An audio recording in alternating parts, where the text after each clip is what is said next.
Assalamualaikum, saya Cynthia Salsa, NBI 11118000161. Di video ini saya diberikan tugas oleh Bapak Yusuf dengan mata kuliah pengambilan keputusan guna melengkapi tugas dari Bapak Yusuf. Di sini saya akan mengangkat isu dalam permasalahan pengambilan keputusan dalam diterapkannya ganjil genap kendaraan pribadi di DKI Jakarta. Definisi pengambilan keputusan. Apa sih definisi pengambilan keputusan itu?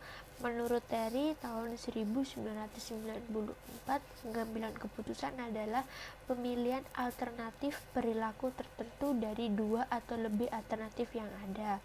Selain Terry, Wang dan Ruhe tahun 2007 berpendapat bahwa pengambilan keputusan adalah proses yang memilih pilihan yang lebih disukai atau suatu tindakan dari antara alternatif atas dasar kriteria atau strategi yang diberikan. Dengan adanya kasus yang saya angkat ini, saya menjelaskan bahwasannya kasus yang terjadi di jalan DKI Jakarta ini sangat kurang memadai, disebabkan karena jumlahnya kendaraan motor yang semakin meningkat dan semakin bertambah, sehingga kapasitas lain tidak seimbang atau perbandingannya tidak seimbang dengan transportasi yang lainnya. Banyak terjadi kriminalitas di dalam angkutan umum. Oleh karena itu, saya mengambil isu ini karena menurut saya udah pas sesuai dengan adanya rasionalitas terbatas atau kebijakan yang saya angkat ini merupakan rasionalitas yang udah termasuk dalam cakupan pengambilan keputusan. Berdasarkan data, jumlah penjualan mobil di DKI Jakarta ini memang mengalami peningkatan sebanyak 11% dibandingkan tahun sebelumnya. Maka dari itu, kendaraan yang baru semakin memadati ruas jalan dan hal ini menyebabkan kemacetan di DKI Jakarta.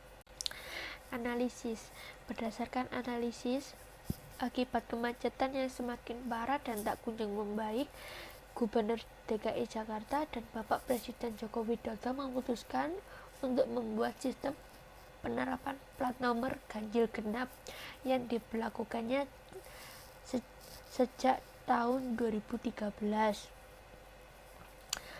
Bulan Maret 2013 dan diundur menjadi bulan 2013 karena masih diperlukan waktu untuk mempersiapkan pemberlakuannya. Dengan kendaraan bermotor ini, adanya penerapan ganjil genap ini guna untuk mengurangi kapasitas kendaraan bermotor 4 yang akan melintasi jalan-jalan protokol yang ada di Jakarta dengan menentukan rute jalan mana saja yang akan diberlakukan sistem tersebut. Masalah yang akan diselesaikan yaitu yang pertama adanya pemantauan untuk menerapkannya sistem ganjil genap. Yang kedua, maraknya pemalsuan dan duplikasi plat nomor. Jika peraturan plat nomor ganjil genap ini benar diberlakukannya di Jakarta, upaya pemalsuan dan duplikasi akan dapat terjadi. Yang ketiga, adanya transportasi umum yang kurang memadai. Jika sistem ini diberlakukan, maka transportasi umum harus dipersiapkannya semaksimal mungkin dan digunakannya oleh masyarakat. Yang keempat, kemungkinan penambahan kendaraan baru sistem plat nomor ganjil genap masih dapat dimanfaatkan sebagian orang untuk membeli mobil baru. Ini disebabkan mereka tidak mau menggunakan transportasi umum. Berdasarkan data yang dimiliki, jalur yang diperkirakan akan menjadi tempat pemberlakuannya sistem ganjil genap ini adalah Jalan Koridor 3-1 yang telah berlaku di sepanjang jalan Blok M, sehingga kota dan Jalan Gatot Subroto ditambah Jalan Rasuna Said dan lain-lain.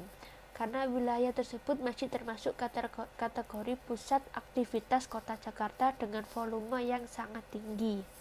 Alternatif yang dibuat sesungguhnya dalam upaya menekankan penggunaan kendaraan pribadi, terdapat beberapa cara atau kebijakan yang dapat dilakukan. Cara yang dapat dilakukan adalah dengan meningkatkan pelayanan angkutan umum yang ada, artinya pendekatan memecah kemacetan dengan menekankan penggunaan kendaraan pribadi dan merevitalisasi atau memperbaiki layanan angkutan umum menjadi penting. Memberikan layanan angkutan yang baik akan menjadi alternatif transportasi dan mendorong para pengguna kendaraan pribadi berpindah ke angkutan umum.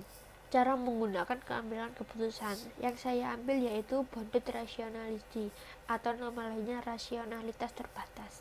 Sekarang yang sangat perlu didorong yaitu pada tahun yang akan mendatang, pentingnya memperbaiki atau merevitalisasi layanan umum di Jakarta agar mampu mengurangi penggunaan kendaraan pribadi.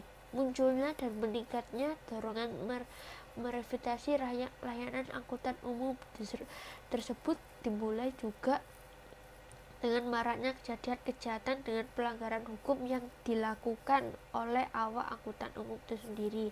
Misalnya, maraknya kecelakaan lalu lintas dan pemerkosaan penumpang angkutan umum oleh supir angkutan umum berupa waktu lalai. Kesimpulan, cara yang paling ideal dalam memperlakukannya sistem plat nomor ganjil genap adalah didukung dengan persiapan yang matang, alat-alat bantu bekerja baik, serta petugas lapangan yang siap bekerja penuh. Penerapan ganjil genap ini harus didukung pula dengan persiapan sarana dan prasarana jalan seperti transportasi umum, diperbanyak jumlah kendaraannya dalam kondisi yang siap dan layak jalan, serta keamanan yang terjamin oleh pihak pemerintah dan swasta. Jika faktor-faktor ini dapat berjalan dengan koordinasi yang baik, maka bukan tidak mungkin Jakarta akan mempunyai sistem transportasi yang berjalan dengan baik tanpa ada kendalanya macet di ruas-ruas jalan Jakarta. Saya ucapkan terima kasih. Assalamualaikum warahmatullahi wabarakatuh.